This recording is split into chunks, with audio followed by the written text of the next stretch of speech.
Buenos días a todos en América Latina, buenas tardes a nuestro público en España. Sean bienvenidos a la presentación del libro Unamuno antes del 97 del doctor Francisco Ángeles Cerón, autor con quien hoy tenemos el gusto de poder compartir esta presentación. Paco, bienvenido aquí a tu casa, el CISAP. Ya sabes que siempre es un gran gusto para nosotros tenerte por acá. Y pues antes de darte la palabra, me atreveré brevemente a decir algunas palabras sobre tu obra, no sin antes presentar tu semblanza. El doctor Francisco Ángeles Cerón es doctor en estudios hispánicos, lengua, literatura, historia y pensamiento por la Universidad Autónoma de Madrid. Asimismo, es licenciado y maestro en filosofía por la Universidad Autónoma de Querétaro, donde es catedrático e investigador de tiempo completo. Es miembro del Sistema Nacional de Investigadores de México, nivel 1. Es autor de varios libros, entre ellos destacan Descartes y Pascal, el trasfondo, el trasfondo espiritual de la filosofía moderna, un ensayo del pensamiento, ensayo sobre el lenguaje y la creación, la novela de Unamuno y Unamuno antes del 97, que es la obra que aquí presentamos. Bueno, pues antes de darte la palabra, Paco, me gustaría mencionar generalidades que a mí me han llamado mucho la atención de tu libro y que ahora que tú lo presentes como autor, me gustaría que quizás de ahí podamos entablar un diálogo, ¿no? Yo creo que lo primero que llama la atención de esta obra, Unamuno antes del 97, pues es que estudia, me parece, la etapa de la obra unamuniana menos explorada. Normalmente a Unamuno lo conocemos por sus grandes obras que pues son desde luego Niebla del sentimiento trágico de la vida, La agonía del cristianismo, que son de los años 10 y de los años 20 del siglo XX, ya Unamuno mucho más maduro, pero a menudo se pierde de vista este Unamuno antes del 97, que como tú aquí nos dices, es donde se presentan los orígenes de la pasión unamuniana. ¿Por qué el 97? Tú lo expones muy bien en tu libro, pero bueno, es por esta famosa crisis espiritual que sabemos que los biógrafos de Unamuno a menudo señalan como un punto de quiebre en la obra del Vasco, ¿no?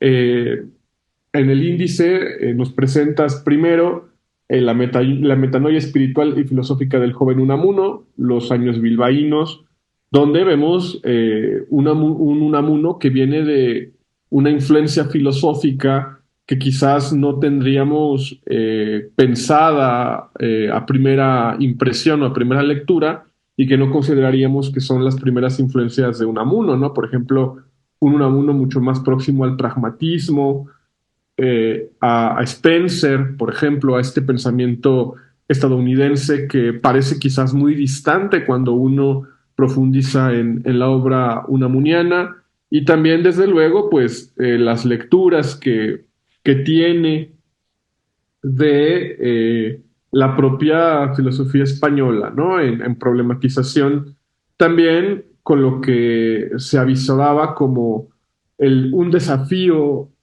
para la filosofía y para la cultura para el entrante siglo XX. Creo que en esto Unamuno es un pensador muy interesante y poco estudiado. También de este primer capítulo me gusta cómo retratas esta traumática, porque creo que Unamuno así lo describe, eh, mudanza a Madrid, donde Unamuno añora mucho su tierra vasca, ¿no? Donde añora mucho Bilbao y donde tiene que adaptarse a ser un vasco viviendo en Madrid, y que esto influye también en su pensamiento filosófico y sobre todo en este trasfondo de metanoia que vamos a ver a partir de estos años. En el segundo capítulo, que intitula Manifestaciones juveniles de las preguntas unamunianas de la madurez, expones cómo se comienza a gestar la gran obra de Miguel de Unamuno, ¿no? Cómo hay temas, como por ejemplo el tema del quijotismo, que va a ser fundamental en el Unamuno tardío y que aquí ya comienzan experimentarse estas inquietudes filosóficas que tampoco son nuevas en la obra de Unamuno, ¿no? Por ejemplo, aquí en el 97 ya había aparecido Vida de Don Quijote y Sancho, pero quizás no había tomado la relevancia que después tendrá.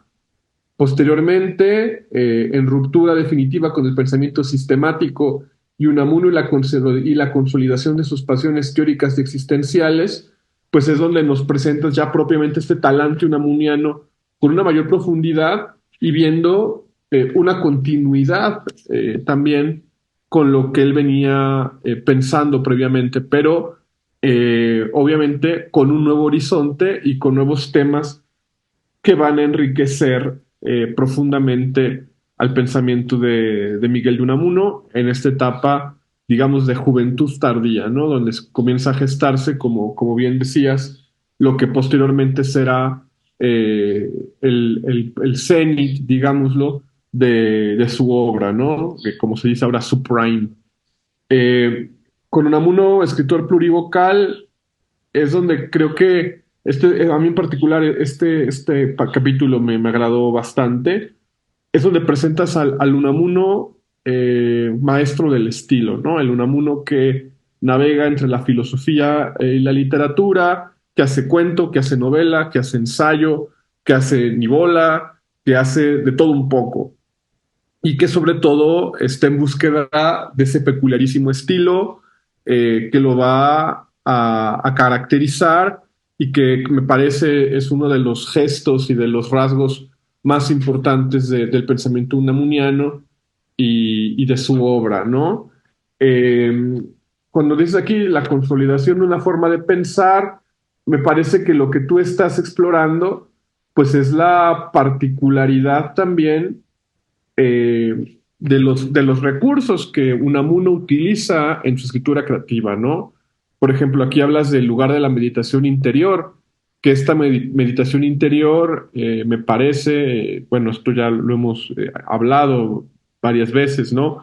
Pues es lo que fundamenta el monoloquio unamuniano, ¿no? El monoloquio unamuniano tan presente en su filosofía como en su literatura y que le va dando un rasgo estilístico muy particular a su producción literaria, insisto, que puede variar en la forma, pero el estilo conserva estos rasgos. También aquí me parece a mí muy importante señalar la relación de Unamuno con el socialismo que tú recuperas y con ello pues, cómo confrontas a Unamuno con los problemas de su tiempo, ¿no? O sea, intentando dar pistas de aquellos temas que a él le despiertan pasión y que a él no lo pueden mantener indiferente y que lo llevan también a producir, ¿no? Obviamente también en esta originalísima perspectiva del estilo que hemos encontrado, por ejemplo, a partir de la meditación interior. Eh, Esto es interesante porque normalmente los autores que han utilizado ese tipo de estilos, pienso en Pascal, pienso en Kierkegaard, a lo mejor utilizan mucho este estilo más hacia la reflexión de temas espirituales, y no tanto para temas, digamos, cotidianos como la política, que demandan una reflexión más llena, más en forma, con más profundidad, con más víscera, utilizando términos unamunianos, que al final imprimen esa pasión y creo que en muchas ocasiones es lo que ocasionan el particular talante unamuniano respecto de sus opiniones y lo que podrían, digamos, hacer pasar Unamuno por un autor poco dialógico, que esa es luego la impresión que se tiene de Unamuno, ¿no? Que es un autor poco flexible, que es un autor que no le interesa entrar en polémicas porque él tiene un punto de vista muy claro y no intenta ser flexible al respecto, ¿no? Yo pienso que quizás esto se deba en gran parte a, a su estilo de polemista, pasional, pero que tiene esta vocación, digámoslo, de mover conciencias, de incomodar para conducir a la contraparte, a la reflexión y sobre todo a la toma de postura, ¿no? A una toma de postura concienzuda a partir de una confrontación con la realidad.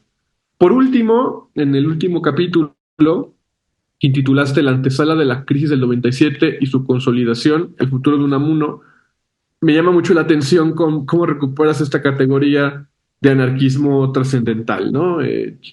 Esto me recuerda mucho este famoso pasaje de Niebla, de, del tío que dice que él es un anarquista espiritual, ¿no? Y que presenta justo esta sintomática que yo siempre he considerado que ahí Unamuno se proyecta, ¿no? Porque yo creo que ahí podemos leer a Unamuno, o sea, este anarquismo trascendental, no simplemente como una heterodoxia en el sentido de un reformador, ¿no? Sino la idea más bien de no buscar encasillar el pensamiento de una persona en alguna línea o en alguna corriente y asumir el riesgo de confrontar desde la individualidad al todo, ¿no? A lo general, usando esta categoría kierkegaardiana. Esto a mí me parece muy importante porque Unamuno ahí muestra, digamos, esta pasión, como tú bien dices aquí en este capítulo, como un modus vivendi, ¿no? O sea, Unamuno no marca la frontera entre el filósofo, el hombre de carne y hueso, y digamos, eh, el personaje literario. O sea, Unamuno intenta mantener esta autenticidad en todas las facetas de su obra y de su vida también. Y esto creo que es importante precisamente para ir delineando el estilo que en los años venideros se realizarán y que serán finalmente pues lo que lo van a conducir a la gloria literaria, ¿no? Eh, Quizás para nuestra audiencia resulte un poco extraño y yo creo que es una pregunta que podremos ir explorando. ¿Por qué interesarnos en estos años del Unamuno que todavía no ha conquistado la fama que posteriormente tendrá? Que bueno, ya escribe en periódicos importantes, ya es un autor con cierto renombre que va emergiendo, pero todavía no es el gran intelectual español que llegará a ser, sobre todo después del sentimiento trágico de la vida y de Niebla, ¿no? Que van a ser sus hitos y que serán lo que le darán una enorme fama a Unamuno. Que bueno, aquí creo que bueno, no creo, tanto tú como yo pues, somos apasionados de Unamuno y creo que estamos obviando muchos datos y mucha información que sin duda puede ser relevante para nuestra audiencia y que quizás pues vale la pena introducirla un poquito más en este universo unamuniano, ¿no? eh, para que nuestra audiencia se vaya dando una idea de por dónde Francisco Ángeles va desarrollando su obra, leeré la descripción del libro, ¿no? Dice esta obra. ¿Se puede hablar de una metanoia filosófica y espiritual experimentada por Unamuno antes de la famosa y bien documentada crisis de 1897?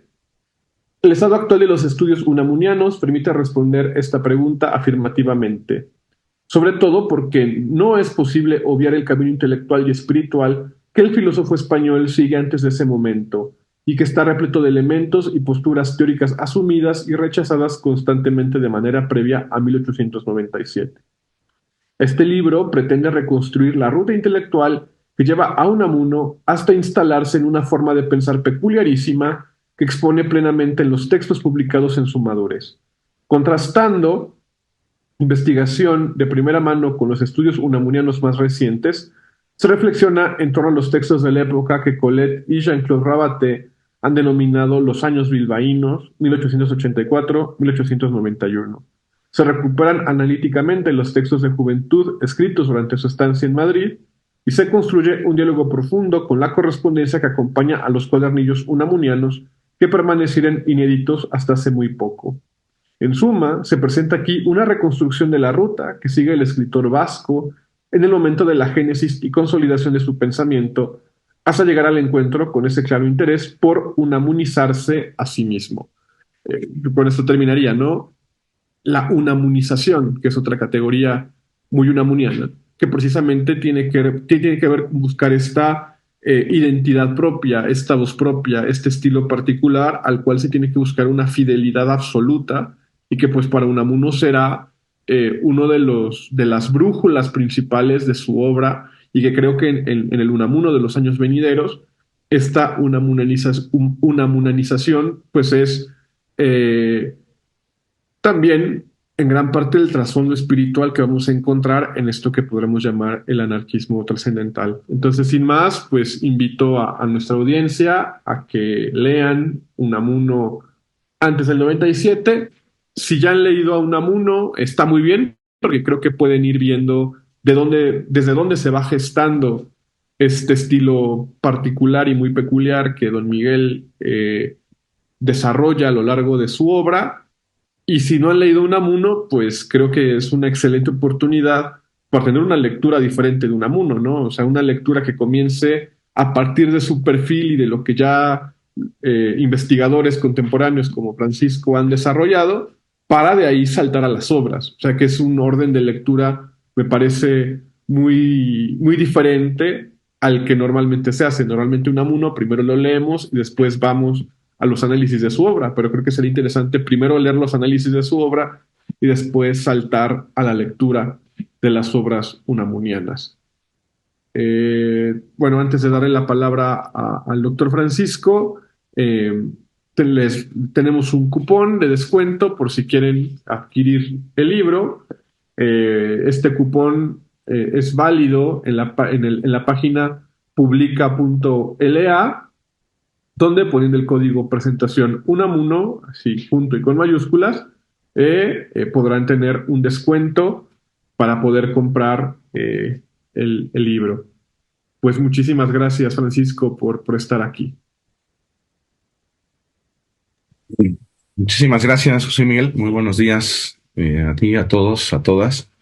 Y muchas gracias al CISAP, que en efecto, como lo dices, la verdad es que yo me siento en casa siempre que estoy en un espacio coordinado, convocado por el Centro de Investigación Social Avanzada, un lugar en donde siempre digo, es de los lugares en donde realmente se puede pensar porque uno puede expresar lo que tiene en la cabeza y en el corazón y siempre va a encontrar pues una resonancia, un diálogo, una crítica que nos permita seguir construyendo el pensamiento, pues esta ardua tarea que justamente me parece es lo que define de manera fundamental a la figura de Miguel de Unamuno, como bien decías. Muchas gracias primero por la lectura que has hecho de mi libro, por tus comentarios, por lo que destacas del texto. Y bueno, les puedo contar, es un libro que aparece en la editorial Biblos, en la editorial argentina, bastante bien. Y bueno, apareció junto con su hermano gemelo, ¿no? Digamos, es la novela de Unamuno, un libro que seguramente algún día podemos también comentar, y que juntos tratan me parece que juntos se explican el uno al otro, ¿no? La razón de ser de estos dos libros. Parten todo su contenido pues de una investigación de varios años que pues hice, digamos, de la mano después de la formación doctoral para la tesis doctoral en Madrid, en donde justamente yo quería explorar cuáles eran las condiciones y las razones mediante las cuales podía haberse forjado una figura tan mundialmente conocida en su momento y también en el nuestro como la de Miguel de Unamuno. Específicamente bueno, me interesaba mucho explorar la novela unamuniana como una forma de conocimiento, como una forma de epistemología estética, digamos, pero precisamente este interés me llevó a tratar de indagar en torno a la juventud de Unamuno, ¿no? Y creo que el año 1897 es para todos y todas los lectores y lectoras de Unamuno un año paradigmático, ¿no? O sea, todos conocemos, como decías muy bien, José Miguel, a Unamuno especialmente después de ese año. Y de hecho, casi todo lo solemos remitir a ese momento, a ese año, como la gran transformación espiritual de Unamuno, ¿no? Es decir, como si hubiese nacido espiritual, intelectualmente incluso, y como personaje también. Miguel de Unamuno, autor después de todas las nivolas, de los grandes ensayos, pero realmente uno pues podría no explicarse de dónde viene esa figura si no acudimos precisamente a los años de formación. Y la pregunta que intenta en lo general responder este libro es precisamente esta, ¿no? O sea, ¿cómo se forja el pensamiento unamuniano? ¿Cómo se forja Miguel de Unamuno como pensador, como escritor, como filósofo, como intelectual? Y cuáles son las condiciones para que nos permitirían explicar el itinerario de formación de ese personaje público, de la figura como intelectual que va a tener en España, en Hispanoamérica y en el mundo, y también cómo se forja a nivel personal, porque si hay una obra en español, me parece, durante el siglo XX, que conjunta muy bien los intereses intelectuales, espirituales, personales y existenciales al mismo tiempo, y que es muy difícil hacer una diferenciación entre todos ellos, es precisamente la obra y la figura de Miguel de Unamuno. Entonces, tratar de buscar qué pasó con Unamuno antes del 97, me parecía que era posible, a partir de ello, lograr explicar los orígenes el subtítulo me parece que es paradigmático, los orígenes de la pasión unamuniana, ¿no?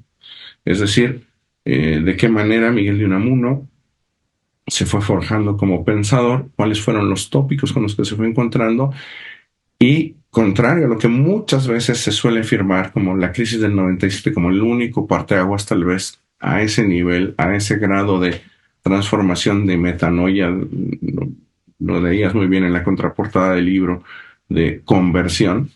Y contrario a eso, se explora precisamente una serie de momentos que nos podrían hablar de una crisis constante, perpetua, de un espíritu de esos que aparecen cada muchas generaciones en la vida del intelecto y de la literatura y de la filosofía, ¿no?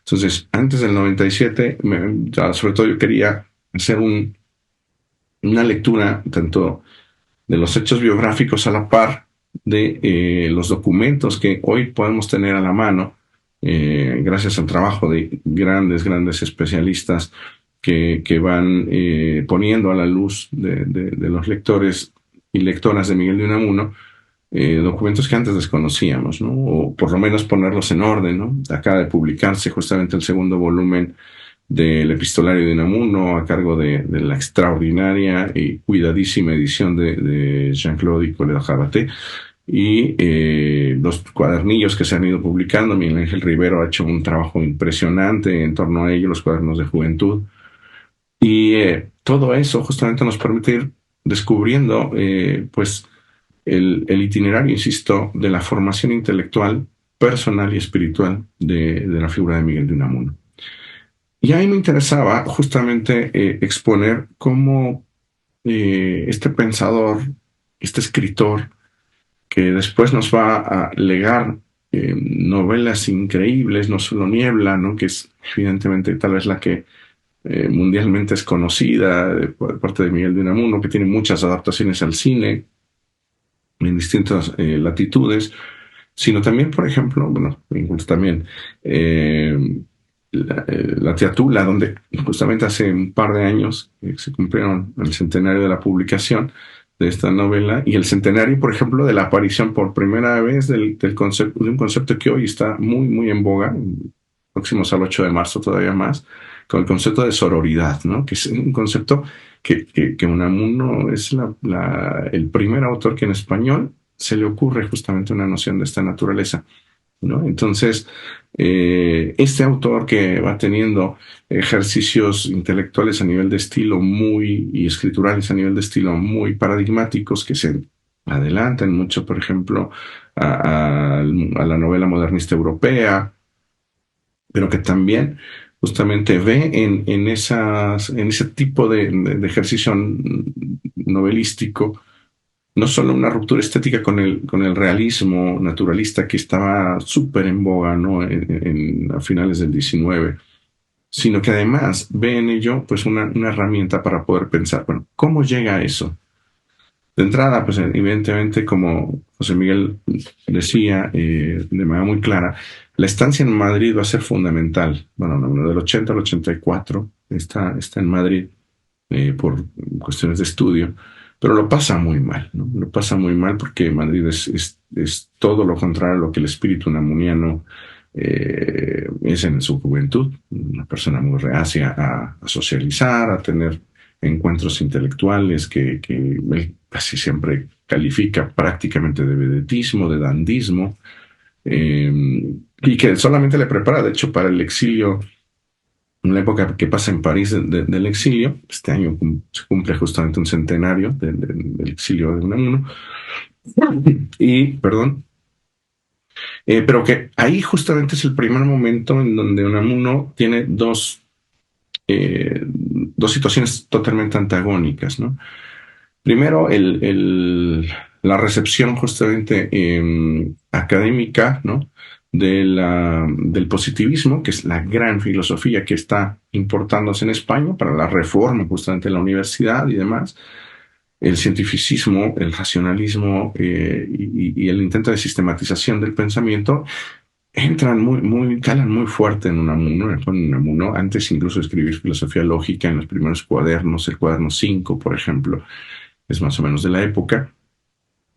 Y por otro lado, pues esta primera impresión y estos primeros problemas existenciales y espirituales que tienen mucho que ver con el abandono de su pueblo, de su bochito, como le llamaba, pero también que tienen muchísimo que ver con un primer momento de crisis espiritual de corte religioso por pues la primera estación de abandono del catolicismo practicante que había aprendido de su madre, ¿no? Doña Salomé. Y esa época igual es una época muy dura porque pues encuentra justamente pues que la vida es contradictoria, ¿no? Es el primer momento en donde podemos advertir de manera muy natural, incluso todavía antes de ser presentada a modo de tópico filosófico o literario y antes de ser presentada como como un discurso muy paradigmático del personaje Miguel de Unamuno, aparecen estas preocupaciones que va a vertir justamente en estos cuadernillos, que por momentos escribe totalmente para sí y que hay otros momentos en los que él espera tener algún día lectores, tal vez no específicamente de esos cuadernillos, pero sí de lo que pueda salir de ellos, porque hay momentos en los que hace referencia como si fuese a tener un lector, se establece ese diálogo con su lector, y aparecen las primeras preguntas que tienen que ver con la contradicción entre la razón y todas las cuestiones propias de la existencia que son imposibles de ser explicadas justamente desde una estructura racional o positivista o incluso metafísica, ¿no? A esa época, de hecho, después, ¿no? Le va a llamar una época posterior, en 1895, se refiere a una ebriedad metafísica por la que pasó, dice, ¿no? Pero bueno, hay un momento al que dedico un buen número de páginas en el libro que tiene que ver con el encuentro con el amor como una realidad concreta, ¿no? Y difícil y compleja para ser vivido y experimentado y pensado. En 1882, justamente, es la primera vez que visita a Doña Concepción, se va a ser su esposa, es su novia entonces, y lo visita en Guernica. Y justamente en ese año escribe aparentemente lo que es su primer poema, ¿no? Y es un poema que escribe justamente estando en Guernica, visitando justamente a quien es su novia por entonces. ¿Por qué alguien que está planteando la posibilidad de escribir filosofía sistemática salta a la poesía y tiene ese hecho, ¿no? Como a nivel existencial, de manera tan claramente identificada, porque está fechado y de hecho ese texto es recuperado después en un cuaderno que él prepara muy probablemente como muestra de quién es, de su trabajo, para la propia Concepción Lizárraga, su novia, ¿no? Que son las notas entre Madrid y Bilbao, que es una compilación, digamos, de los casos más importantes que ha hecho hasta entonces, que él considera que forman parte de un itinerario intelectual, una serie de ideas que presenta, y ahí aparece justamente, aunque ese cuadernillo se escribe en años posteriores, justamente recupera un, un texto de 1882, ese primer poema. Uno podría pensar que es un asunto azaroso, que no vale la pena, tal vez, seguir una pista de esta naturaleza. Sin embargo, hay otros comentarios, otras notas del propio Unamuno en estos cuadernos de esta época que empiezan justamente a hacer tres cosas fundamentales. Uno, plantearse preguntas que la razón sistemática, el positivismo cientificista no puede responder. Dos, sus primeras preocupaciones en torno a las posibilidades que la ficción o el texto no filosófico sistemático puede ofrecer para abordar precisamente aquello que el cientificismo no puede resolver. Y número tres, ¿no? Sus primeros justamente atisbos en lo literario, o sea, un poema, pequeños cuentos. La Carta del Difunto es uno de los primeros cuentos que aparecen ahí en los cuadernillos de juventud. Y todo ello justamente nos va mostrando cómo Unamuno, a propósito de las preguntas que desde su condición existencial concreta va viviendo, la imposibilidad de explicar cómo es que el amor puede ser siempre una condición tan complicada, tan difícil, tan lejos justamente de todo orden racional, tan lejos de las posibilidades de poder calcular lo que va a pasar ahí, y además tan lejos, siendo una realidad tan concreta pero tan lejana a la satisfacción. Hay un momento muy terrible de uno donde dice que, que le aqueja muchísimo ver a su novia feliz porque cree que él ha vuelto, dice, a la fe de la infancia, ¿no? Y dice, si supiera el suplicio por el que paso, ¿no? Entonces, es algo que él no puede comprender, que no puede explicar precisamente. Y es tal vez el primer momento en el que él se da cuenta que la realidad humana en lo concreto es compleja, sobre todo porque supera una condición que después, antes de o lo que podríamos llamar la antesala de la crisis del 97, supera o se ve superada por una dicotomía, o mejor aún por un antagonismo radical que se compone de dos condiciones. La resignación eterna siempre va a estar justamente antagónicamente vinculada con una irresignación temporal, ¿no? Es decir, el resignarme en la eternidad a muchas cosas que no puedo explicar no me trae paz justamente a mi vida temporal. Y hay una línea que conviene citar, me parece, de este cuaderno, justo cuando está hablando de la imposibilidad de explicar la aparición del amor concreto, que no puede serle feliz, digamos, en términos modernos. Y que dice, ¿no? Dice Unamuno, ¿quién le dará paz a mi alma si mi alma ha nacido para la guerra? Es la primera vez que de manera cuasi poética Unamuno establece una descripción de lo que es su espíritu, ¿no? Y eso es algo de lo que yo buscaba, ¿no? O sea, tratar de identificar los momentos, las ocasiones y los tópicos que van perfilando eso que podría decirse como el estilo específicamente unamuniano de pensar. Y es algo que a él mismo le preocupa. Después dice, bueno, ¿en qué consiste realmente pensar? ¿Qué es lo importante? Y entonces descubre una dialéctica bien interesante que le va alejando justamente de aquel positivismo de su primera juventud. Y tiene muchísimo que ver justamente con el descubrimiento, dice que, acerca de lo siguiente, dice que el saber más importante no es el de conocer, ¿no? Ni siquiera el de saber, sino el de querer saber. Porque justamente ahí es donde descubre cuál es la dimensión creativa de la fe incluso. Unamuno distingue entre la fe y el dogma del mismo modo en el que distingue el espíritu científico de la ciencia. Unamuno se da cuenta que la ciencia es dogmática como cualquier otra forma justamente de imposición ideológica o espiritual incluso. Y dice, pues que la fe justamente tiene esta actitud creativa, poética, Del mismo modo en el que la tiene el espíritu científico, que se pregunta siempre, poniendo en jaque, poniendo en duda nuestras pretendidas creencias. Y que eso no solo es una manera de honrar la fe que tengamos o el espíritu científico que poseemos, sino que es nuestra única manera de seguir avanzando en la existencia. Desde aquí parece estarse fraguando aquel dictum y objetivo que persigue, por ejemplo, Niebla a nivel estilístico, que es el de, dice, escribir una novela sin argumento, lo más cercano o parecido a la vida, precisamente, ¿no? Lo más nebuloso, porque vamos avanzando de a poco. Y normalmente, cuando obtenemos algo que parece ser una certeza, si no nos mantenemos justamente en ese espíritu creativo como el de la fe o en ese espíritu científico, como también le llama, nos volvemos dogmáticos, ¿no? Y no hay nada justamente más triste, dice Unamuno, que la uniformización de ideas y sobre todo de personas. Desde entonces él está tratando de forjarse un nombre, pero no solamente desde un sentido, digamos, que podemos llamar propio del erostracismo, no es la fama por la fama, aunque para ello haya que incendiar una ciudad, sino justamente el nombre asociado a una personalidad intransferible, insustituible.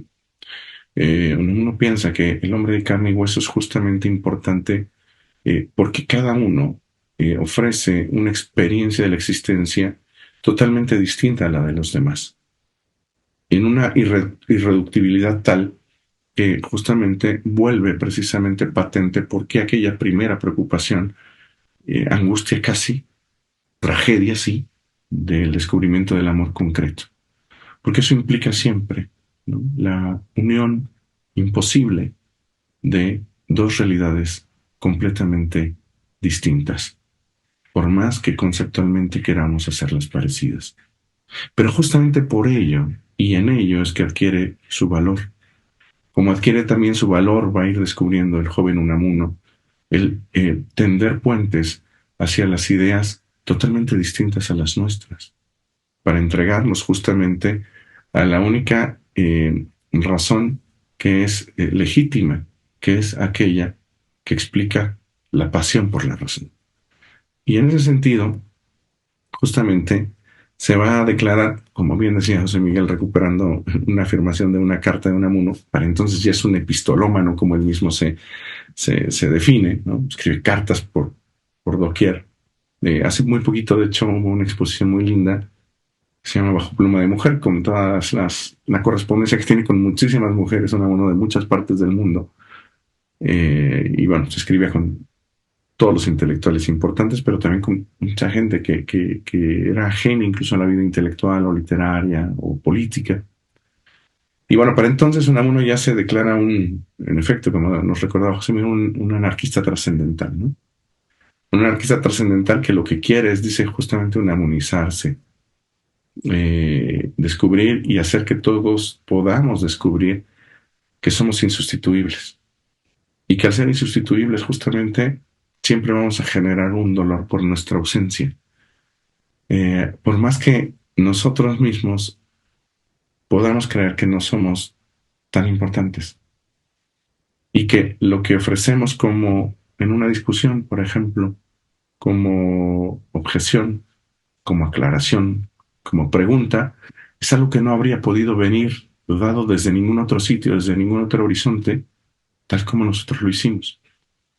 Y por eso el joven Unamuno va a ir tejiendo estas rutas justamente de pensamiento que le van a llegar a llevar hasta 1894, que es tal vez la antesala más clara de la crisis del 97, de mayo del 94 al 96, donde ya justamente en la experiencia más personalísima del dolor humano, que tiene que ver justamente con el sufrimiento de quien amas, que su tercer hijo, justamente diagnosticado con hidrocefalia, le lleva al culmen de la experiencia que le revela imposible el hecho de que la razón cientificista puede explicar lo que de verdad le importa justamente al corazón, al espíritu humano, escindido siempre, trágico todo el tiempo y que no tiene más que seguir existiendo.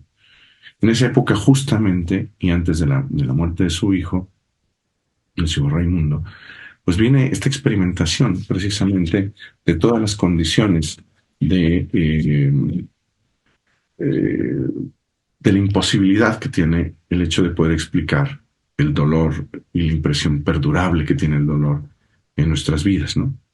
El fondo eterno de la cordura, dice Unamuno, se le vuelve imposible. Eh, Intentar vivir en paz consigo mismo también. Dice, lo único que podemos hacer normalmente quizás sería el perseguir el ideal de estar en paz con los otros, aunque siempre vivamos, como decía el verso de Machado, ¿no? En guerra con nuestras entrañas. Y el ver que nunca vamos a poder tener una posición realmente definitiva, ¿no? De pensamiento, sin caer en dogmatismo y sin abandonar vía una ilusión que tarde o temprano vendrá otro dolor a quitárnosla, a rompernosla de pretendida certeza total. Y entonces, justamente, Unamuno se va a instalar, por entonces ya está escribiendo Paz en la Guerra, ¿no? Está preparando, después de ello, Amor y Pedagogía, que sería el primer ejercicio de Nivola publicada, aunque muy probablemente no Mundo, que nunca publicó en vida, pero que justamente tal vez sea Eugenio Rodero el personaje de esa novela extrañísima, eh, para la época sobre todo, eh, el primer alter ego de Unamuno, ¿no? Y entonces justamente dice Unamuno, lo que puedo hacer ahora y a partir de ahora es aspirar a monodias místicas. ¿Sí? ¿Por qué? ¿Porque ahí renuncio a mis exigencias epistémicas? No, sino que por el contrario, los llevo a su máxima tensión. A partir de entonces, justamente es cuando también, ¿no? Es que José Miguel le interesa o le ha interesado en algunos momentos estudiar, además del quijotismo unamuniano, el tema del castillismo. Eh, Unamuno también descubre el gran valor que tienen precisamente todas las versiones del misticismo español, ¿no? Y es el primer momento en el que descubrirá que, contrario a la filosofía moderna, ¿no? Que busca, dice, la ciencia, la vida y la felicidad, dice nuestra filosofía española, podemos decir hispánica en general, más propia tal vez sea el de la mística, ¿no? Que nos enseña que frente a la ciencia, la vida y la felicidad podemos oponer la sabiduría, ¿no? El amor, este, y justamente esta vida trágica, ¿no? Que recuperamos a través de la meditación sobre la muerte, ¿no? Y eso es algo que va a empezar a distinguir ya el estilo de Unamuno, que es alguien que desde entonces empieza a criticar mucho el estilismo, dice, no, estilo y no estilismo, porque el estilo es justamente la impronta más personal que alguien puede tener cuando, independientemente, perdón, del género escritural que practique, siempre lleva ahí un monólogo íntimo con sus propias, justamente, cuitas espirituales, con sus propias cuitas amorosas, con sus propias tragedias personales. Y en función de ello, Unamuno va a enfrentarse, a partir de ahí sí, a la otredad como el encuentro de los otros yoes, ¿no? Incluso dice Unamuno, una de las cosas por las que uno más sufre es cada vez que uno analiza todos sus yoes exfuturos, ¿no? Todo lo que pudimos haber sido si hubiésemos tomado otras decisiones, todo eso que nos aqueja, nos lacera, pero que también es propiamente tal vez nuestra primera y más personalísima experiencia de la ficción. Ficcionamos como una forma justamente de hacernos una vida. Incluso cuando, insisto, dolorosa o trágicamente, pensamos en todo lo que pudimos haber sido, cuando pudimos haber tomado decisiones distintas, ¿no? Y precisamente, ¿no? En el momento mismo en el que Unamuno eh, deja totalmente, de manera plena, aquellos intentos de certeza cientificista o racionalista y parte entonces a una, dice él, tendencia por metáforas hacia una aspiración de misterio. Entonces, justamente, dice, las fórmulas racionales han quedado han quedado atrás. Y lo que queda es seguir escribiendo novela, ¿no? Hay una efervescencia espiritual, digo, hacia el final de las páginas del libro, de un intelectual que no sabe lo que ha pasado en su persona, el cambio que ha logrado tener, cómo se ha fraguado, pero que nosotros lectores que podemos leer la totalidad justamente de la obra de Unamuno, sabemos que después de todo ese tiempo, después de todas esas vicisitudes, ha nacido un pensador peculiarísimo, distinto no solo en nuestra tradición hispánica, sino distinto pues en todas las tradiciones literarias y filosóficas donde las hay. Es un intelectual que además, me parece, para nuestro tiempo es fundamental porque si algo padecemos, creo, es cualquier forma de dogmatismo, incluso aquellos discursos antidogmáticos son o se tornan muy pronto en dogmas y en inquisiciones. Y justamente Unamuno me parece que es alguien que nos muestra que ahí donde hay fe, donde hay espíritu científico, donde hay creatividad, estamos lejos justamente de menospreciar la posibilidad de la experiencia, de la existencia que tienen los otros, ¿no? Entonces, pues es un libro que intenta explorar toda esa parte muy humana también, me parece, a pesar de que es un libro que intenta tener todo el rigor documental y científico posible, pero que trata de no alejarse justamente de algo que sería muy importante, que es acercarnos a la figura también humana de este pensador trascendental, que después, insisto, pues se convertirá en un intelectual de primera línea en todos los horizontes del mundo, ¿no? Y pues bueno, muchísimas gracias por permitirme comentar un poco acerca de esta obra y muchas gracias José Miguel, muchas gracias al CISAF por este espacio. Muchísimas gracias, Francisco, por tu magnífica presentación y también por tu obra, que creo que contribuye muchísimo en los estudios unamunianos y acercan más al gran público la complejidad de este autor que creo que hoy nos dice mucho. Sin duda, Unamuno es de los autores que despiertan interés y pues por eso creo que hoy tenemos gente interesada en escuchar la presentación de esta obra. No sé si alguien en nuestra audiencia tenga alguna pregunta, si quisiera hacerle algún cuestionamiento al doctor Francisco. Si es así, por favor, escríbanlo en el menú que tienen abajo que dice preguntas y respuestas. Pero bueno, para ir entablando el diálogo, Francisco, ¿por qué crees que vale la pena hoy estudiar a Unamuno y en particular, digamos, este Unamuno pre 1897? Muy bien, muchas gracias, José Miguel. Yo creo que, bueno, a ver, contestaría la pregunta en dos planos, ¿no? Para los estudios propiamente unamunianos, porque creo que así como hay muchos esfuerzos, ¿no?, en torno a explicar las relaciones que Unamuno pudo tener con otros intelectuales, y con otros géneros escriturales de otras latitudes en su momento.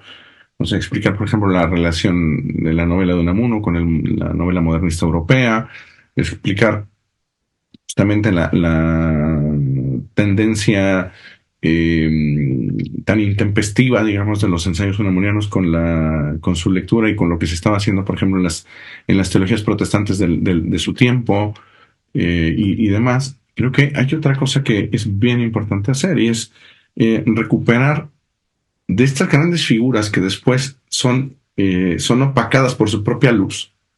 Me parece que es muy importante descubrir cuáles son las condiciones que van a permitirnos conocer o completar justamente una, una vida como la de Unamuno, ¿no? Intelectualmente, porque es alguien que justamente por temas tanto de guerra civil como de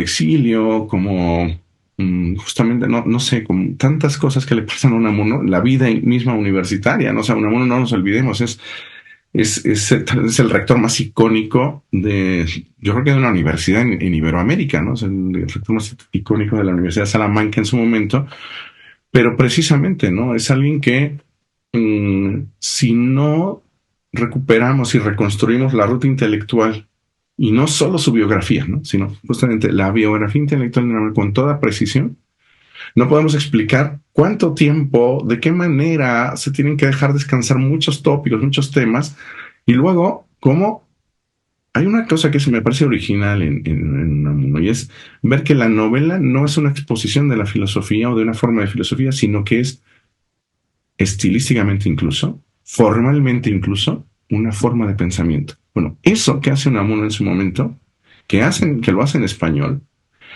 es fruto justamente de una reflexión muy larga que tiene que ver con la vivencia de una serie de contradicciones y crisis constantes que ahí donde otros autores o autoras intentan normalmente ocultarlo, Unamuno hace casi alarde de ello, ¿no? Entonces esa parte me parece que dejar de lado un poquito la parte pasional, efervescente y emocional de explicar eso y ponerlo en términos documentales me parece que es importante, ¿no? Luego, afuera o de manera, eh, digamos, paralela a esto, podemos ver pues también la historia espiritual de alguien, ¿no? Que se ocupa justamente de pensar la crisis de una forma distinta como solemos verla ahora, ¿no? Hoy las crisis normalmente tratamos de manejarlas, me refiero a las crisis existenciales, tratamos de manejarlas muy a modo ex máquina, ¿no? Es decir, como si fuéramos relojeros que vamos e intervenimos en un reloj para que vuelva a funcionar.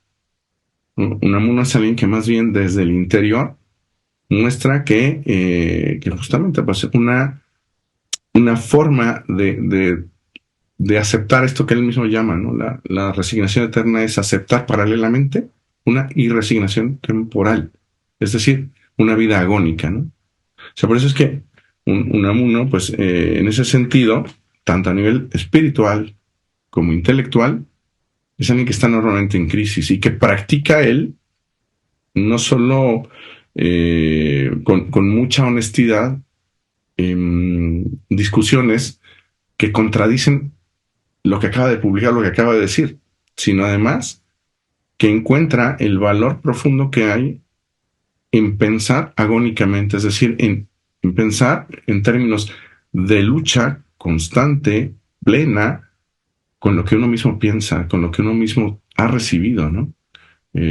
Como ideas previas. Entonces creo que ahí está el valor de Unamuno, ¿no?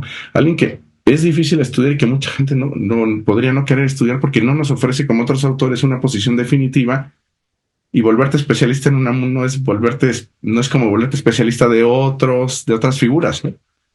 Es decir, no te da respuestas hechas o previas, se invita a pensar. Por eso siempre es incómodo, ¿no? Aunque cuando te acostumbras a ello, luego lo que es difícil es abandonarlo, ¿no? Tenemos varias preguntas. Nos pregunta Norma. Buenas tardes, gracias, le felicito mucho. ¿Me puede decir dónde puedo conseguir esta obra? Sí, claro. El libro físico ahora mismo se puede conseguir solamente a través del portal de la editorial Biblos. Es una editorial argentina. Entonces, a través de su página se puede hacer la compra y ahí envío a México. Ahora mismo, ¿no? Esperemos que pronto pues, pueda estar también disponible acá en nuestro país. Bueno, envío a todo el mundo, pues no solo a México. Y la versión digital en ebook está disponible en Google Books, en Baja Libros México, en Casa del Libro España, en Amazon. Y bueno, ahí podrían también adquirir la obra en versión digital, ¿no? Mm. También nos preguntan cómo fue la conversión de Unamuno al catolicismo, que bueno, creo que esta pregunta es complicada porque más bien Unamuno es un caso Sí. de lo inverso, ¿no? Sí, es curioso, porque, a ver, en términos estrictos, pues uno nunca deja de ser católico, ¿no? Deja, sí hay mucho tiempo que deja de practicar en distintos momentos. Por ejemplo, la estancia en Madrid no practica. Y sí es es uno de los motivos de sus angustias y de sus crisis, ¿no? Después, eh, él tiene dos influencias muy fuertes de un catolicismo tradicional, practicante tradicional, al estilo justamente de la España de fines del 19 y principios del 20, en las figuras tanto de su madre como de su novia, ¿no? Que ambas parece que sufren muchísimo por las angustias unamunianas en torno al tema religioso, ¿no? Ahora, nunca deja de ser católico como tal, pero está en crisis constante, ¿no? Se cuenta, bueno, él mismo lo cuenta en su momento, que él acompañaba, ya siendo su esposa, doña Concepción, le acompañaba a misa los domingos, o sea, pero la dejaba en la puerta, ¿no? De la iglesia y ahí le esperaba, pues, ¿no? O sea, él no entraba a misa, pues un tema que se le vuelve complejo, uno de los grandes o uno de los muchos problemas que le aparecen justamente con el alzamiento de los nacionales, ¿no? Porque le dicen, oiga, que no fue a misa, ¿no? Y ese tipo de cosas, ¿no? Tiene una muy marcada tendencia a leer autores protestantes, ¿no? Y teólogos protestantes, hay muchos en la casa museo, en el Archivo Unamuno. Eh, y, y esto es algo que siempre pues le va a acompañar, ¿no? En su momento, un ensayo muy famoso, que es el ensayo de mi religión, donde habla de muchas otras cosas más que de religión, pero cuando le preguntan, ¿no? O sea, dice, bueno, dice, me escribe un amigo pero me pregunta cuál es mi religión, ¿no? Dice, yo creo que lo único que quieren es encasillarme, ¿no? Y es algo que no voy a permitir, ¿no? Y es el mismo ensayo en donde aparece esta multicitada frase, ¿no? De Unamuno de voy a defender mi santa libertad de contradecirme en la página siguiente si es necesario, ¿no? Después con el quijotismo justamente, ¿no? O sea, aparece esta suerte de espiritualidad, que es en el mismo sentido en el que lea Santa Teresa, por ejemplo, o San Juan de la Cruz, y que le llevan a decir eso, ¿no? Santa Teresa vale más que una crítica de la razón pura, ¿no? Por ejemplo, ¿no? Entonces o sea, si lo pensamos así, pues nunca deja de ser católico, que no practica, ya no digamos un catolicismo ortodoxo, sino ni siquiera pues de hábito muy cotidiano de la época, pero tampoco salta a otros horizontes. Aranguren, que quienes algunos de aquí seguramente conocemos, José Luis Aranguren, de hecho, más bien lo cataloga como un católico de talante protestante, dice, ¿no? Me parece que es una muy buena definición, ¿no? Nos dice Alejandra Solier, muchísimas felicidades por la presentación de esta obra, pues nos permitirá adentrarse más a la obra unamuniana. Gracias a sí mismo por la pasión que tiene hacia este gran pensador. Y Nisa pregunta, muchas gracias por la presentación. Quisiera saber un poco sobre la vinculación de Unamuno con el socialismo. ¿Qué sucedió después de su experiencia de juventud? Muy bien. Sí, es un súper tema. Yo espero algún día dedicar algún estudio que pueda aportar algo a ello, porque es algo que ha sido muy estudiado.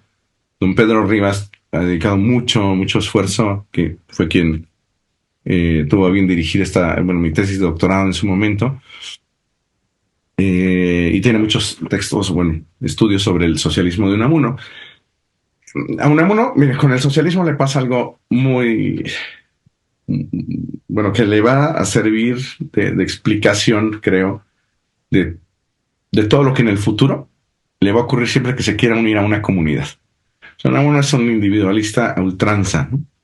Le interesa justamente el socialismo en su momento, sí por asuntos de orden político, también por asuntos de orden estrictamente espirituales, podríamos decir, porque la lectura que hace justamente Unamuno del socialismo y su vinculación con el socialismo tiene muchísimo que ver con términos que incluso nosotros podríamos llamar especialmente cristianos, ¿no? Cree Unamuno que justamente el socialismo es una opción no solamente política, sino especialmente espiritual, porque representa una posibilidad de dar respuesta a preocupaciones colectivas que en su momento, pues él advierte justamente tanto en las clases obreras. Unamuno tiene algunas conferencias que son paradigmáticas, son muy interesantes sobre, o se queda en casas por ejemplo, en la casa del obrero, ¿no? Sobre sus nociones sobre el trabajo y que están evidentemente cercanas al socialismo. Es un acercamiento natural, me parece, porque tienen que ver justamente con el ejercicio de las libertades, ¿no? Luego, cuando el socialismo se empieza a convertir desde su óptica en una suerte de dogmatismo, en donde dice, no, es que si dices tal cosa no puede ser socialista, Unamuno rompe evidentemente con el socialismo como una opción, si bien no espiritual, pero sí política, ¿no? Y esto no quiere decir que Unamuno haya dejado de ser socialista. Me parece que muchas de sus impresiones a nivel político son necesariamente o muy cercanas al socialismo, pero ya no de militancia, ¿no? Aunque otra vez, tanto ese acercamiento, estas conferencias, a algunos artículos que publica en algunos periódicos de la época, que le acercan al socialismo, después van a ser motivo de problema justamente cuando llegue otra vez el lanzamiento de los nacionales, ¿no? Porque pues, le dirán, usted tuvo mucha cercanía con el socialismo, cuidado, o sea, es rojo, ¿no? Y este tipo de cosas que justamente primero le llevan a apoyar, por ejemplo, la República y después él se siente traicionado por la República, ¿no? Y lo que le lleva justamente a Unamuno a publicar después algunos ensayos en donde aparecen precisamente, ¿no? Estas nociones de los unos contra los otros, ese con H en ambos casos, ¿no? Y pues vivimos en una España justamente dividida, donde todo el mundo cree tener la razón y le quita justamente totalmente la posibilidad a la otra parte de tener algo de verdad, ¿no? Y dicen, estas guerras inciviles, como le va a llamar, ¿no? No es una guerra civil, sino todas las disputas suelen ser inciviles, le parece, porque están lejos de la construcción de un mejor Estado. Y luego, evidentemente, terminará por dejar cualquier opción política como tal, de colectivo institucionalizado, cuando se declare pues un anarquista trascendental, ¿no? Evidentemente, tanto por la sola noción de anarquismo como por la opción de lo trascendental, ¿no? Entonces, es una suerte más bien de militancia mística, la de Unamuno después, pero que sí tuvo su momento socialista y bastante interesante, de verdad, bastante interesante. Eso es innegable. Pues no nos queda más que agradecerte, Francisco, por tu magnífica obra, por tu presentación. Sabes que en el CISAF tienes tu casa. También agradecerle a nuestra audiencia e invitarlas a nuestra siguiente presentación de libro, que será exactamente de hoy en 8, el próximo jueves 7 de marzo. Presentaremos la obra El pensamiento de Cristo, la lógica de la encarnación redentora según Charles Péguy de Agostino Molteni, con su autor Agostino Molteni. Y con esta presentación reiniciamos nuestro ciclo de presentaciones del libro en colaboración con Ediciones Encuentro. También sigan al pendiente de nuestros eventos en la página del CISAP y en nuestras redes sociales. También ahí podremos recuperar pues nuestras actividades presenciales para los que están aquí en Querétaro. Pues muchísimas gracias a todos, que tengan una excelente tarde. Gracias.